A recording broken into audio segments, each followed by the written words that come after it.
you mentioned 1948, the Nakba, but before that, 41, 39, 41 to 45, the Holocaust. What do you do? What do you do with the Holocaust? Like what? How do you incorporate into the calculus? Oh yeah. Of what's it's terrible. Morality that leads up to the displacement of 700,000 Palestinians from the land. How do you work that out? It is terrible, but what the systemic annihilation of Jewish people under the Nazi, that is like a carefully engineered, thoughtful, planned. It was terrible. It was like kind of like the human ingenuity put into like something that is very evil. But also, it is not just that happened. We need to remember that Otto Frank, the father of Anna Frank, has his refugee visa, rejected by the United States. There's a lot of people that were rejected by the United States, rejected by other European countries, and then they were pushed into Palestine. So you have to put yourself between, like, and the Arabs, okay, we're sitting here, okay, come, and then, all right, you don't have a home or a country anymore. That kills you. I mean, you see, if I'm not an Arab, and you give me that kind of piece of like terrible human tragedy, like, oh my God, that is terrible. But then I'm an Arab, like, yes, I'm so sorry, but what do I have to do with that? Why is that my fault? The persecution of the Jewish people have started since the 8th and 9th century because they were first anti-Christians. They were like criminal immigrants. They were like conspirators. This is the antis, like people kind of like as if Europe kind of like throw anti-Semitism on us. You understand that, like Henry Ford is one of the biggest he was the inspiration for Adolf Hitler. This is how anti-Semitic Henry Ford was. And you kind of like gloss over that. And then suddenly we as Arabs have to pay the price. Why? Several questions I want to ask there. So, but one, just zooming out, why do you think hatred of Jews has been such a viral kind of idea throughout human history? Oh, it's very easy. It all started from Christ. They killed Christ. They killed Christ. They killed Christ. They're the killer of Christ. That's a very sexy story. That was so, yeah, and that stayed for years. That stayed for centuries. Centuries. They're the killer of Christ. And then the Catholic Church did not allow usury, but they would work in usury. So they become rich. Now the people that we hate, that we accuse them of killing Christ, are becoming rich. So that's envy now. And that's hatred. I mean, when you talk about ghettos were not just as secluded parts in cities. Sometimes those ghettos were outside the cities. Jews were not even allowed to work a lot of professions. They were not allowed to get into the syndicates of certain professions. So they had to go work usury, and they got rich. So the people hated them more. The first crusade didn't kill a single Muslim. All they killed were Jews.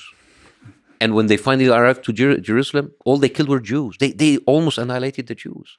So it was all this. And of course, you have the Dark Ages. Who do you need as an enemy? The Jews. All right? They're the killer of Christ. There's nothing bigger than this. And then you fast forward. I mean, one of the things that I found out that was very, very, very, very crazy, when Henry Ford imported the protocols of the elders of Zion. By the way, in the Arab world, protocols of the elder of Zion is so popular, and for the obvious reasons. And for the people who don't know it, it's kind of like a bunch of like stories, and basically it's like the Jews saying like, we're gonna control the world, and we're gonna do this, and we're gonna do that, and whatever. What people don't know, that is a work of plagiarism. Mm-hmm. It was plagiarized from a satirical play called Conversation in Hell between Machiavelli and Montesquieu.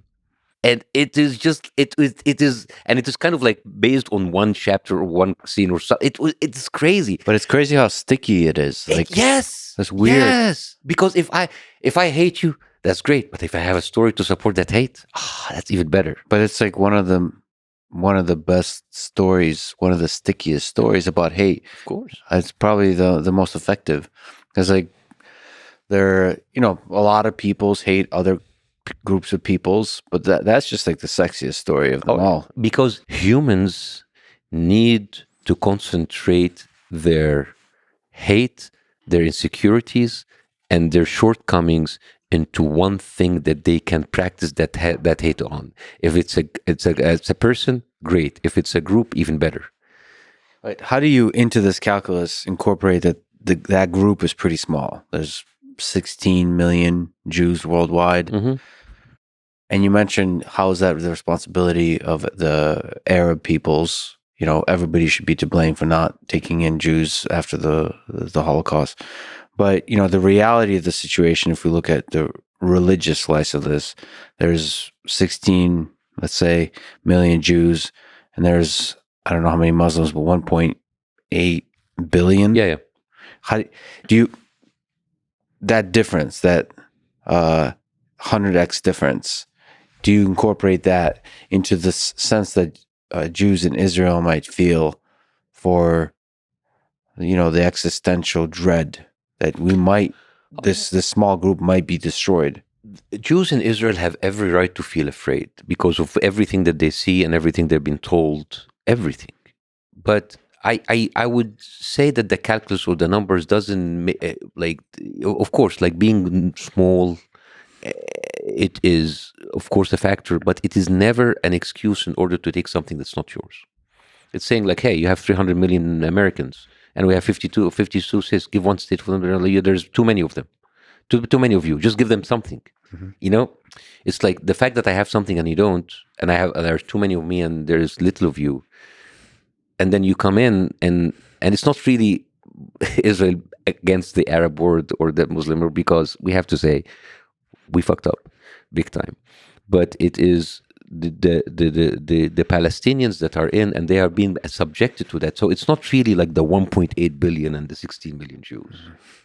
And the 1.8 billion, if you look at them, some of them like don't care. Some of them live into regimes that are being oppressed, and those regimes are supported by the United States in order. It's easier for me as an empire to take what I want from this country if I control the dictator.